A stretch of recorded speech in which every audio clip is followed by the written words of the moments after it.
So it's all for play for still. I think so. Do you want to bet against us?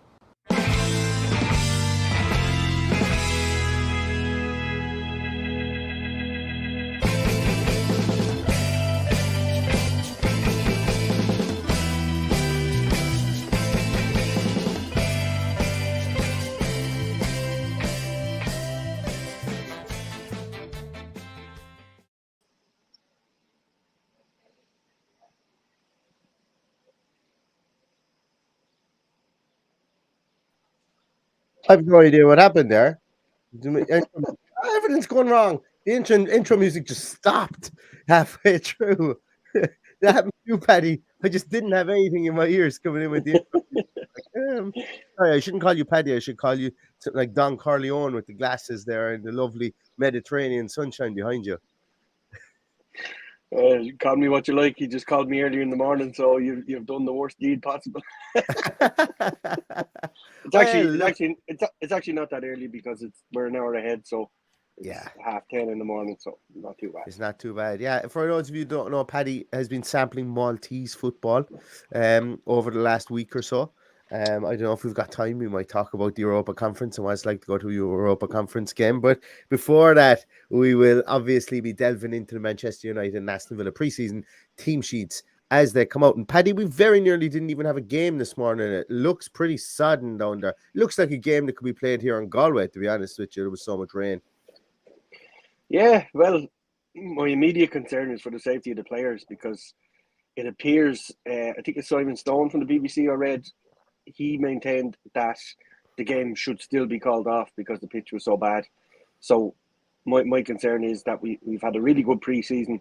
To go and get someone injured now this morning would really piss me off just for the sake of the money that's involved in this game. So I'm hoping everything will dry out fine and they get the game started and everyone can be entertained. But the most important thing is we come out of this unscathed and players get an adequate amount of minutes without getting injured. Yeah, it's like Ashley Priest had a picture of it down pitch side, or video of it, should I say, down pitch side. And once again, I know I said it last night, he's doing Trojan work down there. Fair play to him. I really feel immersed in a lot of the content that both Villa and himself are putting out. So, credit where credit's due to Ashley. But he put on a video of what the pitch looked like down a pitch side, and yeah, it looked like a herd of cows had gotten into it even, and that was, now granted, that was 3.5 hours ago and they were blowing the water off. They didn't expect any more water to fall.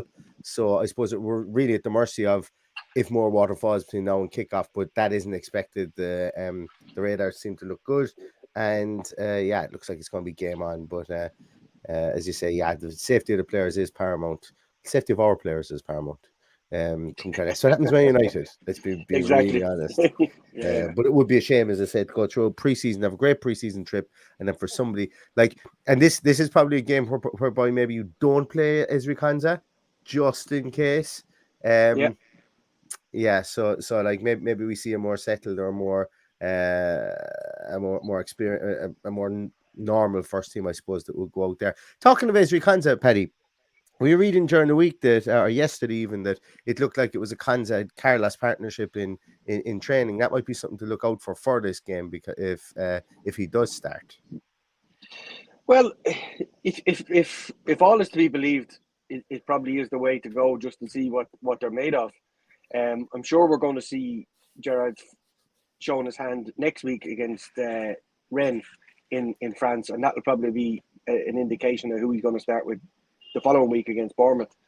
But if he feels this is something that needs to be looked at, maybe it is time to start him. But as you say, the pitch might be a determinant factor now. I don't even think the teams are out yet, are they? No, teams aren't. Team news isn't out yet. That's what we're here for, Paddy. It's been so long, we've forgotten what a team sheet Tantrum is. No, but you come on the last day, and the team was already out, and the one before that, it was out over an hour beforehand as well. So I think there might be just a little bit of rethink going on. I think you might start picking the team based on what kind of surface we have. So you could be right in saying that Ezri Konsa won't start because of the injury. I reckon you might not see Leon Bailey for similar reasons. So we might not be able to read much into this team sheet depending on the state of the pitch, and that's basically the long-winded way of telling you that. Yeah. It's also Danny Ings' birthday today. Happy birthday. 30. For some reason, Danny Ings always looked 30. Like when I found out he was 30 today, I was like, you could have told me he was 35 10 years ago. You know, he just always looked 30. I don't know what it is, but happy birthday to him. Hopefully he bangs in a couple of goals because he was one of the people that I had kind of earmarked as somebody that needed a good tour. And I can't really say he's had a brilliant tour, but I can't really say is he's had a bad tour. Obviously, this is the game whereby this is the one that's been building up to. There's a trophy on at stake today. The Queensland Champions Cup is at stake today, and But is it at stake? I thought it Was was. there two groups? I thought Queensland Champions Cup was between ourselves, Brisbane Roar, and Manchester United. No, it Our, was ourselves Leeds. Huh? Brisbane Roar, and ourselves. Yeah, because Oh, so we've already won it.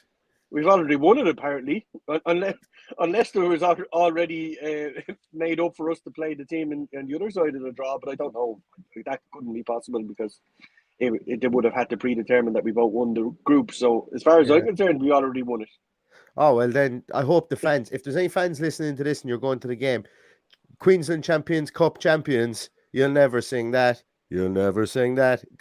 Get at the United fans for that because it's a fine day up there with the Peace Cup, and I can never remember that other massive trophy that John Terry got to pick up. I can't remember what that one was, but that was ridiculous size of a trophy. But yeah. Paddy, you're someone here asking if you're a hitman. Paddy's day job is assassinating people. Yes, that is correct. It's not, in case anybody is listening. It's not. No, absolutely not. Nathan, thank you so much, Nathan. Have a chisk. Isn't it how you pronounce it? Chisk? There's a silent H. It's a silent H, yeah. Chisk. Thank you very much, Nathan. Appreciate that. Chisker to us. Yeah, thanks a million, Nathan. Really, really appreciate that. Although I will be staying away from alcohol. If any of you watched the podcast last night, I will be staying away from alcohol for quite a while because the night got longer after that podcast last night. So it's a wonder I'm here at all, to be honest with you. But thanks a million, Nathan. Who is there? Are the teams out? No. Still waiting on the team news. Team news is in. It looks pictures. Who wants pictures? Come on, Tommy Jordan and Aston Villa PR guys. We want the teams. We can show you the pictures though if you want to see them. Might as well. Just fill some time because it does show one of the guys that I think is definitely going to get some game time today, if not a lot of game time. And there's Diego Carlos. I don't know, but. And I know this is like the Father Dougal from Father Ted sketch. It's like these cows are small, these cows are far away. But every Buendia looks a bit taller beside him than I would have expected. Yeah, he's a little bit closer, but Buendia is. Yeah, well, we know Buendia is 5'7". He's football heaven. Yeah. And Carlos is a big man, mountain of a man. I always find it funny when I see Buendia and Martinez beside each other because they're such great mates, but they look like a father and son combination when they're beside each other. Yeah. But I've been impressed with Carlos. He's the fact that he had a go at Patrick Bamford, I was immediately warned to him.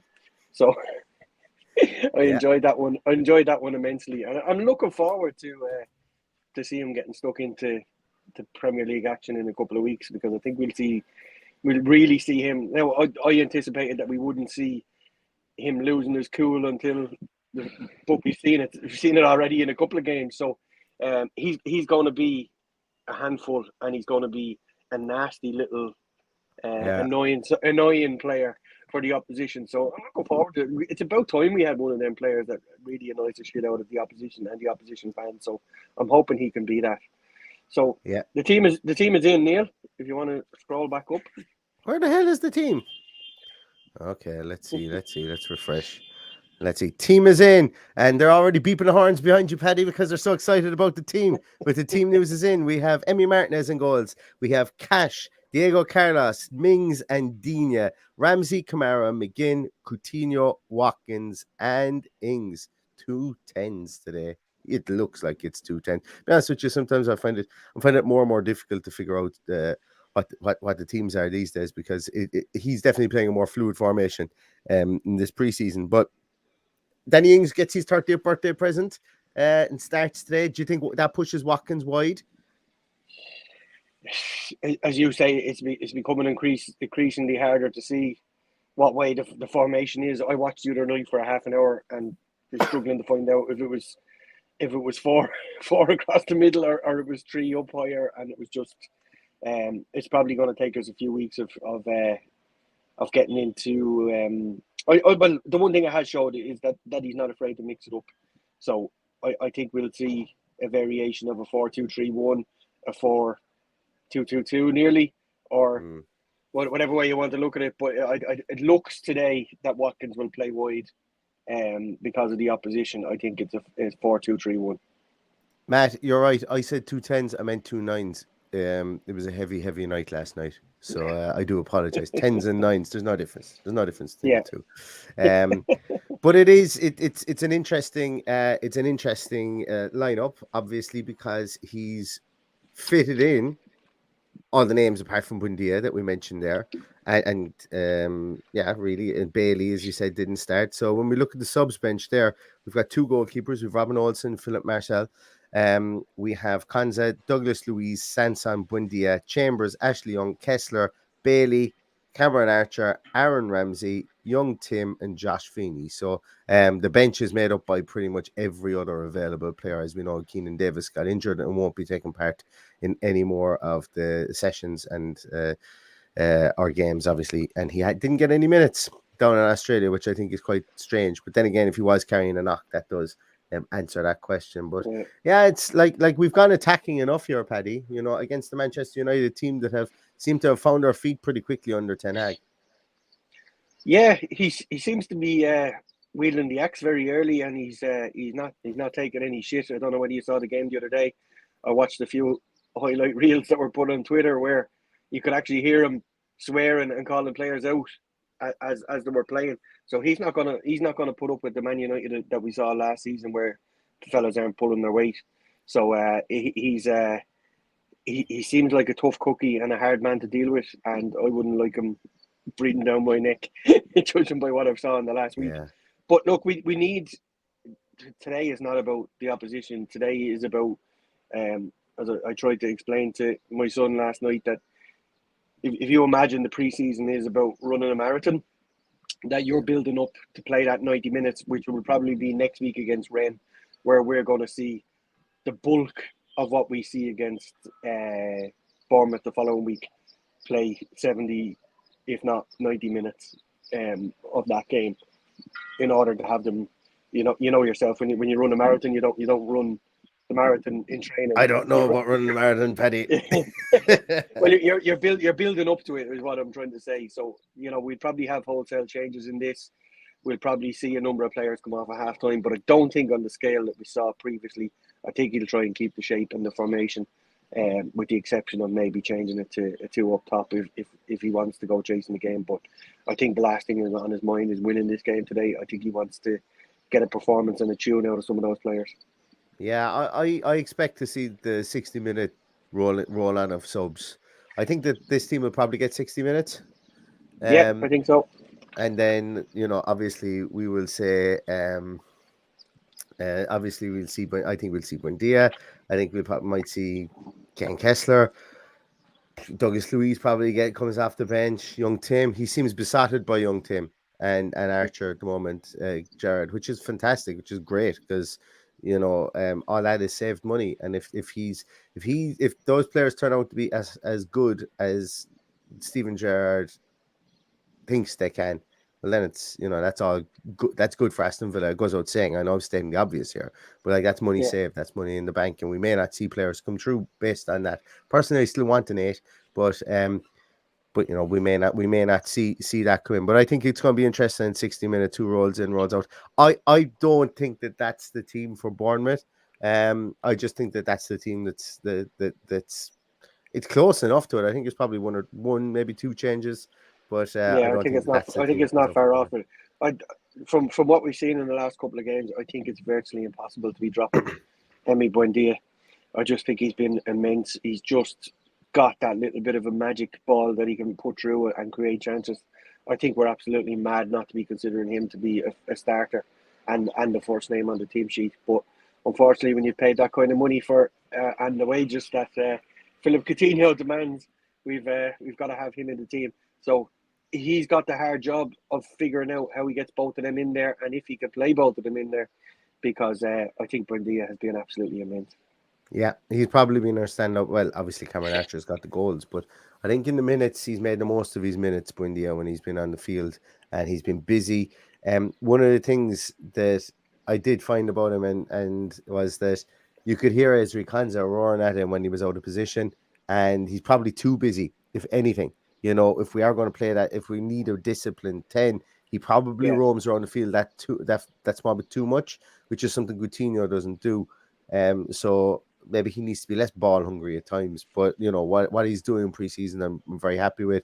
He's shown all the requisite fitness levels. He's got his touches in already, and so on, and I think he's really put his best foot forward on that trip down to Australia. I was going to say something to you there now, Paddy. Not completely gone out of my head. Man United. Let's talk about Man United again for a second, because you were mentioning about Ten Hag and he wasn't taking anything from anyone.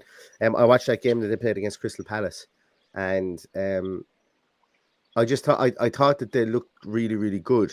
I'm after losing my audio here, Paddy. So let me talk for a minute, so I won't be able to hear you. Yeah, I thought they looked really, really good. I thought that there was really was an impetus in passing the ball a small bit more. I thought that they didn't look arrogant in possession, where Aston Villa have looked arrogant, or not, sorry, not Aston Villa, Manchester United have looked arrogant in possession previously. I didn't think they did. And like he seems to be getting a tune out of players like Martial, and Rashford seems to be looking good. And there is a player in Jadon Sancho. We all know that, but he just hasn't set the league alight. And potentially the Ten Hag is the man to do that. Can you hear me? Yeah, I got you. Yeah, I got you again. You got me back. Yeah. I always felt with the team under Ragnick that he wasn't getting a tune out of players that are obviously decent players. Much to my happiness, I must say, because I have absolutely zero love for Man United. So it'll be interesting to see what he does with them this year. I still think there are a number of players off challenging for anything, but you just can never rule Man United out, and I think they'll be a different beast this year. When I say looking forward to seeing it, I'm just curious as a football man to see what difference he has. And the players that you mentioned, Rashford, Jadon Sancho, they're all great players. The problem now is how he gets them firing and how he gets them scoring goals, because that's been their issue for the last few years. For sure. Ken, thank you so much, Ken. Really, really appreciate that. That's very kind. Thank you so much. Cheers, Ken. For that. But on the basis, I suppose, of trying to get them clicking. They're not bad players overnight. They have Exactly. they have lots of pedigree. They've won lots of things, and I know they've gone off the boil or whatever. But as I say, if he can work his magic there, and he's done it with worse players at Ajax. But then again, some you look at when David Moyes came into Manchester United, and Manchester United is a real quandary, because it's not it's like we'd all love to be managing a team with some great players in it, but sometimes the pressure of the task, like the England job essentially, or even like being Aston Villa manager at times, the pressure of the job can outlive the manager's ability, if that makes sense. It did with someone like David Moyes. It arguably did with Mourinho. Well, it did with Mourinho at Manchester United. It did with Louis van Gaal even at Manchester United. All big names.